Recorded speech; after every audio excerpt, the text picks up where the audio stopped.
World This Week. With us is Stephen Erlanger of the New York Times. Also with us, Michael Kirtley, journalist and documentary filmmaker. Also with us, Ulrike Koltermann, whose next book is on... French nuclear power. Have you got a working title yet? Not really. Okay. I'm changing. You're changing every day. All right. And France 24 senior correspondent Mathieu Mabin. On Wednesday, we aired the feature film by Mathieu and Sophia Amara for Reporters, the France 24 investigative news magazine. It took them 3 weeks to get in and out of the country with the Free Syrian Army. When they got to the capital in late July, what day was it exactly? It was the 22nd, you told me? 22nd. 22nd of July.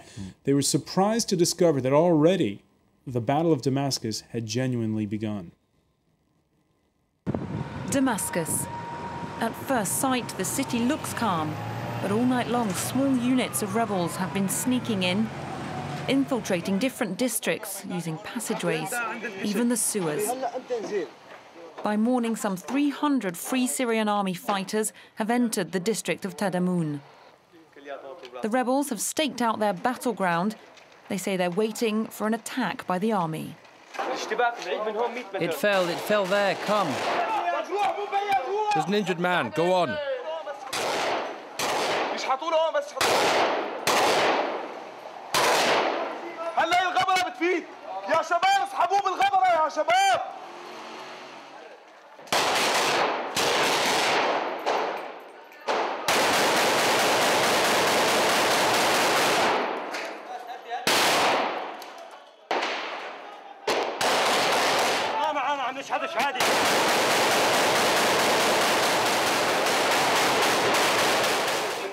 Who's been killed?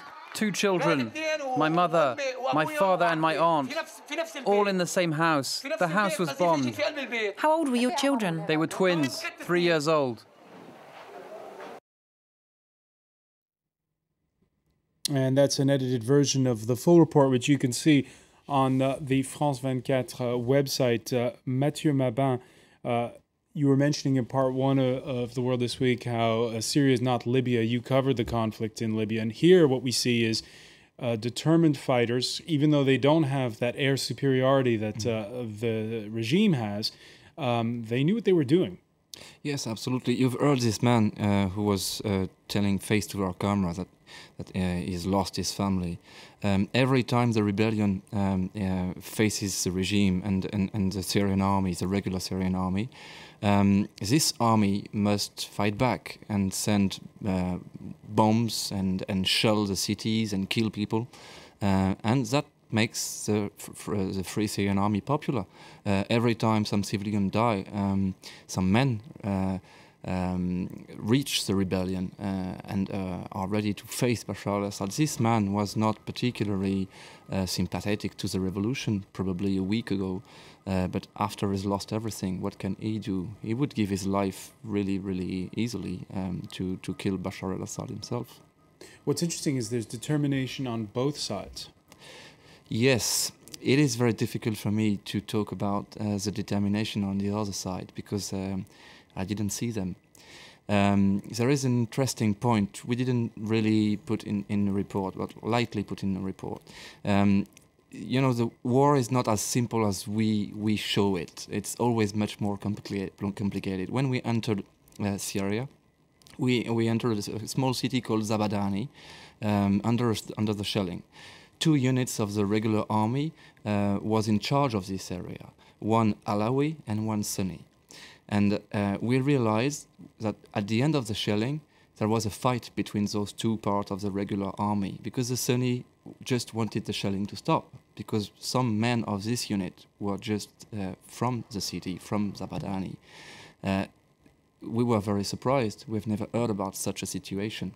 This is a war in Syria. This is a war between Syrian people, between Sunni, between Alawi. We met some Alawi in the rebellion. It is so complicated. It's complicated, and at the same time, as we were mentioning in part one, Ulrike Koltermann, it seems as though everyone's fixing for a fight. Yeah, absolutely. But on the other hand, you also need to see that there are a lot of defections. So yes, Assad is very decided, but he has nothing to lose. And when you see all these people who have defected already, high-ranking military, politicians, old friends of Assad, So a very probable solution is not a military collapse, but something coming from inside, like a coup d'etat, a putsch from someone close to him. And then the big question is what will happen, because then it's not one victory of the unified rebels, but it's just Assad has gone, and what comes next? That's the biggest question, and not the military defeat of Assad, I think. Any signs, well, you mentioned that firefight between the Alawites and the Sunnis, but any signs that Syria is the same sort of powder keg as Lebanon, for instance, when it comes to all the various different groups that may be there? We've heard many times, it doesn't mean I believe it, but we've heard many times Syria and Lebanon were one country, finally. Particularly on the border, it is very interesting. When we cross the border through a village, which is half Syrian, half Lebanese. The couples are half Syrian, half Lebanese, and the children are of both nationality. So yes, the stories of those two countries, which were one in the past, are very close. So of course, the situation in Lebanon, which is one more time very complicated, and we can see it right now with the contamination from the Syrian conflict to Lebanon. Yes, one region, probably one problem. I would say 100 problem. And also you have the complication of Iran and Hezbollah, and Hezbollah acting in a fashion as a sort of helper for Iran's ally in Damascus. Those are the reports. They make sense. Syria never recognized the border. They never recognized Lebanon as a separate country. What worries me is a collapse. I mean, it's not like we would wish Assad back, but if the whole regime collapses, we'll have Iraq again. And we saw what happened in Iraq when the Americans came in and dismantled everything. There were years of chaos and murder and internecine fighting. And this is what really worries me about Syria. It's not that people have bad motives. It's just that if chaos rules, then this is why it seems to me the West has a real responsibility to try to ensure that that doesn't happen, that they act in some fashion before it all collapses to create an opposition that is actually capable of taking over and providing order once the Assad regime, in whatever reason, whatever manner, falls. Because at this point, I think, for the first time in a year, it seems to me very clear that Assad is very much losing ground. He cannot control the country. And the minute he moves here, other people are acting up. The Kurds have created their own little area. There are zones of autonomy all over Syria, and it's becoming a very big danger for the region and I think for the West. And this is the reason why the Western democracy are so shy with this situation. It's not only about removing a dictator.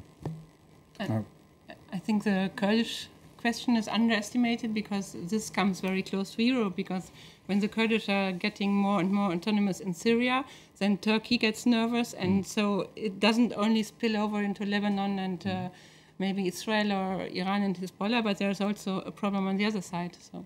All right, the wariness all around. We're going to switch continents now. South Africa is in shock this Friday.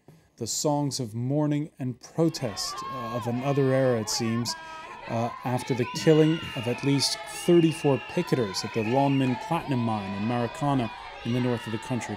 Police opened fire on the Wildcat strikers with live ammunition, that country's worst massacre since 1985, back in the days of apartheid. With the images of Thursday's massacre played over and over on television, President Zuma cutting short his visit to a regional summit in Mozambique. There's a lot of layers to this story, Michael Kirtley, but there is huge shock, and not just in South Africa, on the whole continent. Well, yes, we have to always understand South Africa in the context of how it sees itself as a leader and a model for the rest of the continent. And certainly that image itself has suffered in many ways over the past few years due to the escalating violence there in general terms and kind of due to the economic difficulties that the country's going through. But in this particular situation, you have the ANC that's very linked, very entangled even with the main mining union, the NUM. who you would have to say they were in cahoots to try to put down this particular. There was one-upmanship with a smaller trade union. Well, it's sort of an upstart trading union, the NMCU. So I think that what you're going to see there is a real reevaluation of the role of the ANC. I cannot imagine a trauma like this taking place within South Africa without a lot of political reevaluation and political fallout.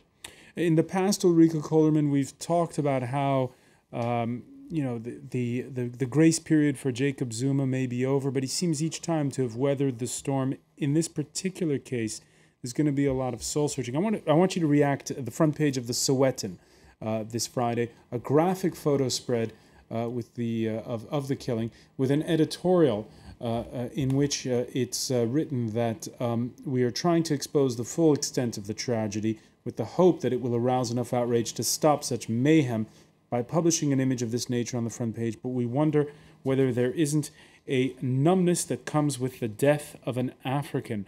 The conclusion they draw is that all these years after the end of apartheid, life is still cheap in South Africa.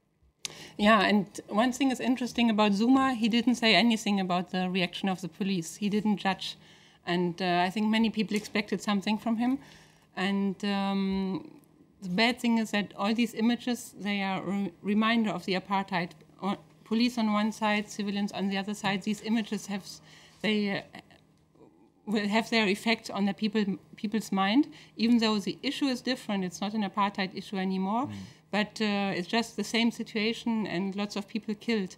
And when you ask for the reasons, then it's very easy to lead to the ANC and all these promises which were not fulfilled, and the people are still waiting, and transformation is too slow, and especially the mining sector is still a very wide monopoly. So in a way, it is still linked to apartheid. All right, it's certainly taking the veneer off the Rainbow Nations image.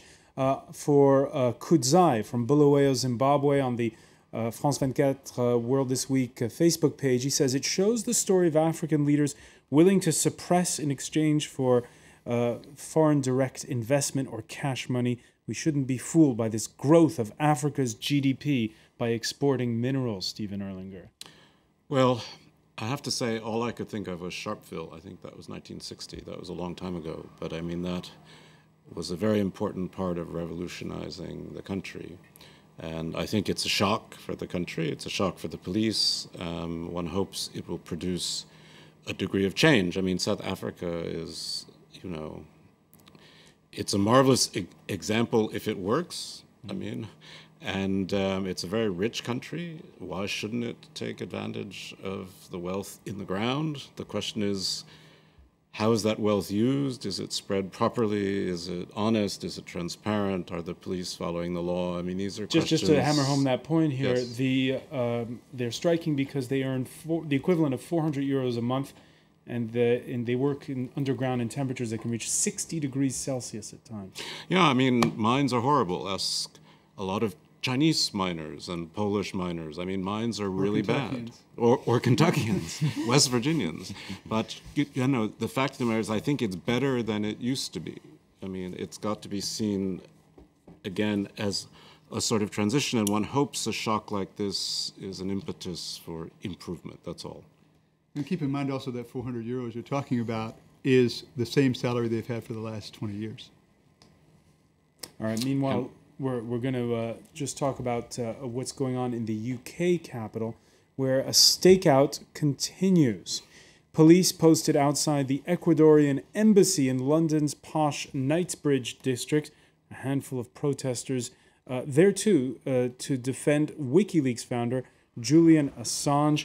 Assange getting support on the other side of the globe as well, in his native Australia, from activists who believe Britain's decision to honor Sweden's extradition request on sexual assault charges are a smokescreen for the next step, which would be extradition to the U.S., where he could face the death penalty for leaking state secrets.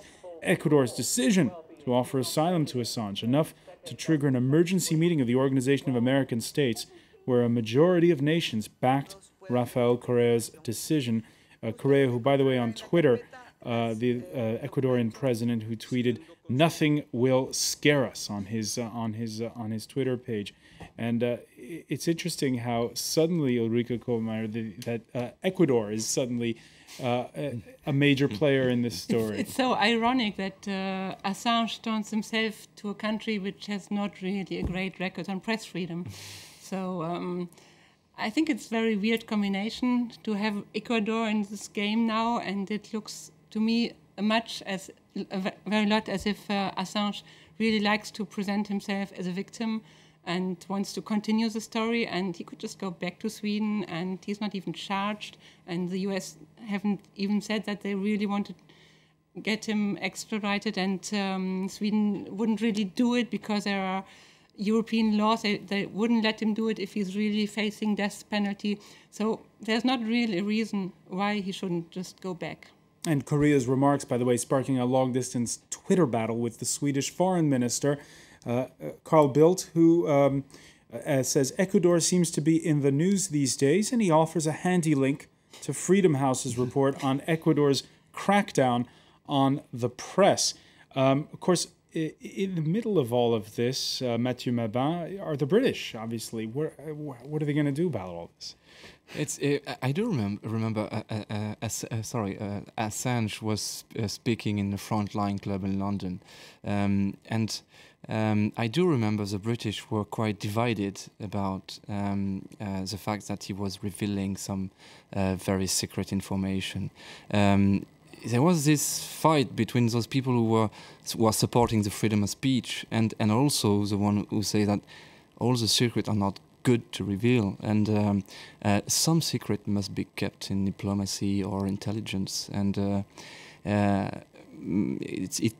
it also can be a question of security for a lot of people. So it's quite hard, and one point is sure that to see Ecuador today to be on Mr. Assange's side is quite funny and ironic. They said the same thing after Daniel Ellsberg and the Pentagon Papers, that it's going to be end of the world. But I have a question. Has anyone else noticed? A quick one, because we're out of time. How Julian Assange has aged during this entire situation over the past year? His hair has turned from yellow to gray. So there must be something about the Ecuadorian embassy that's getting to him. All right, we'll continue to monitor his appearance when we see him finally. I want to thank you for that, Michael Kirtley, Mathieu Mabin, Ulrike Kolderman, and Stephen Erlinger. We want to thank you for being with us here in The World This Week.